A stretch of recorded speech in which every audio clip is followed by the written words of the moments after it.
Okay, good morning po sa inyong lahat mga kapatid. Pag-usapan natin ngayon ito. Um, Sabi ni Mr. Sas Rogando Sasot, ni Ginoong Sasot. Sabi niya, whoever think that a CCTV camera that should be used by offices of government like the OVP should only be around 800 up to 2,000 pesos. So stupid. Napakatonta. Oo nga naman.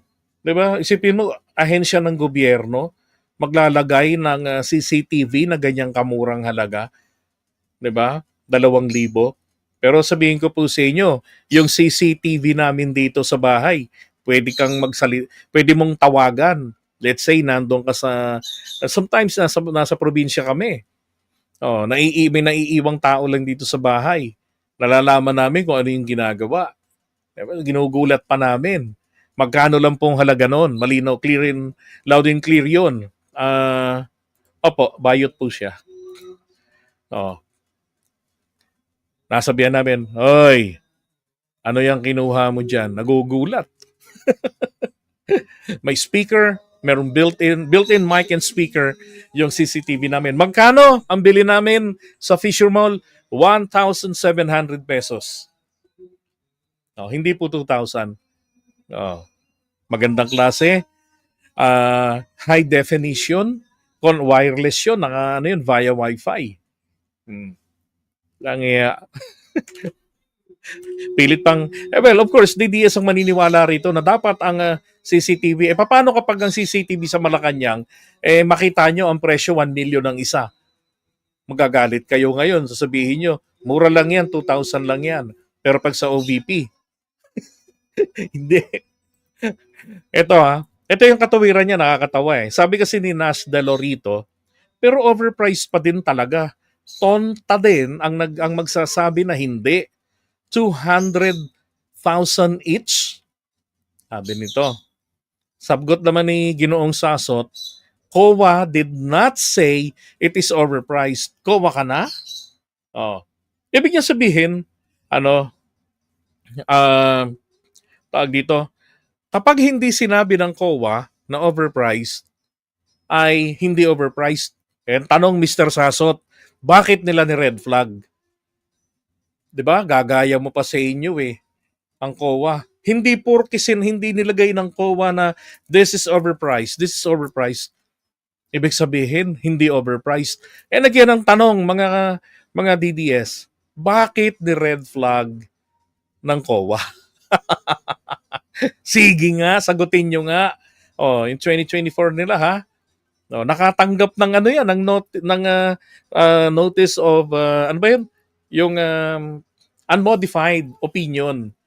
Oh, na ang ibig sabihin lang naman ng unmodified opinion ay nasa international standard ang presentation o ang pagkakagawa ng inyong financial statement, no, yung report ninyo. Pero hindi po nangangahulugan, sabi ng COA diyan sa website nila, na hindi kakikitaan ng paglabag sa batas, hindi kakikitaan ng irregularidad kapag dumating na ang actual auditing, yung iisa-isahin na kada presyo at kada resibo. Oh. At hindi rin daw po yun nagsicertify na malinis ang inaudit na ahensya. Kumbaga, yung unmodified opinion, parang libro lang yan, titignan mo, okay, magandang tignan, maayos, walang pilas. Perfect. Pero kapag binasa mo na daw yung laman nun, hindi raw nangangahulugan na perfect pa rin yung laman. Ganun ang ibig sabihin lang nun. I strongly suggest, puntahan ninyo ang website mismo. I-google po ninyo, lagay nyo ron, COA Unmodified Opinion Clarification. And you'll see what I'm talking about. And look at this, mga kababayan. 19 units ng motor. Putang ina. 26 million pesos. Anong klaseng motorsiklo ito? Big bike ba yan? Oh. Sige nga ho. Big bike ba to? Hmm. 'Di ba? Ang tindi nyo. Magkano kaya ang ang per unit niyan? Anong specification ng motorsiklo 'yan? At hindi pa nga daw ho malinaw kung kani-kanino 'yan na i-dispatch. Oh, tanong, may nabili ba talaga? Kung hindi alam, kung hindi pa malinaw kung kanino na dispatch o kung saan, 'di ba? Sinong gumagamit?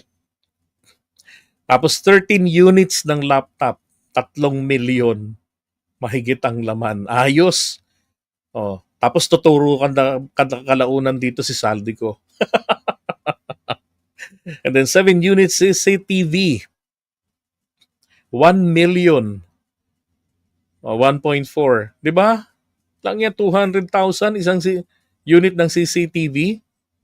Ang CCTV naman kasi mayroong isang pinaka-console yan, pagsasama-samahin yun. So, nandun sila ngayon, monitor, pero hindi aabot ng million, 1.4 million. Kalokohan to. OVP video room. Mabuti sana kung yung video room kasama na rito eh. Hindi. 'Di ba? Generator. Kalahating milyon mahigit, 2 piraso. Dalawang sound system. 'Di ba? Kalahating milyon na agad. Ang tindi nyo ah. Baka naman yan yung klaseng nabibili lang sa Quiapo, sa Raon. 6 units TV. Diba? 4 na aircon, 294,000. Tatlong cabinet. 2 Apple MacBook, 241. And then one set of conference system, 210,000. Diba? Ito lang nga 1 unit of air purifier, 179. Gaano ba kalaki yan? Biometrics, yung pag mag-a-attendance ka. Alagay mo yung fingerprint mo, i-scan niya.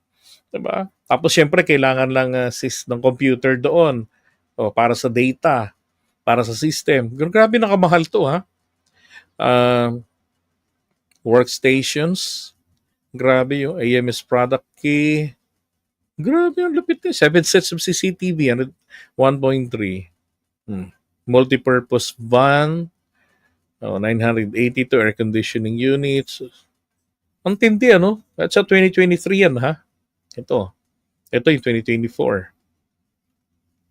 Ang katuwiran ni Mr. Sasot, pag hindi sinabi ng COA na overpriced, ay hindi overpriced. Husay.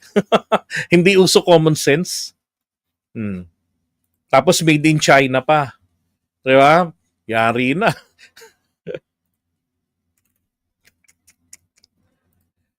Ay,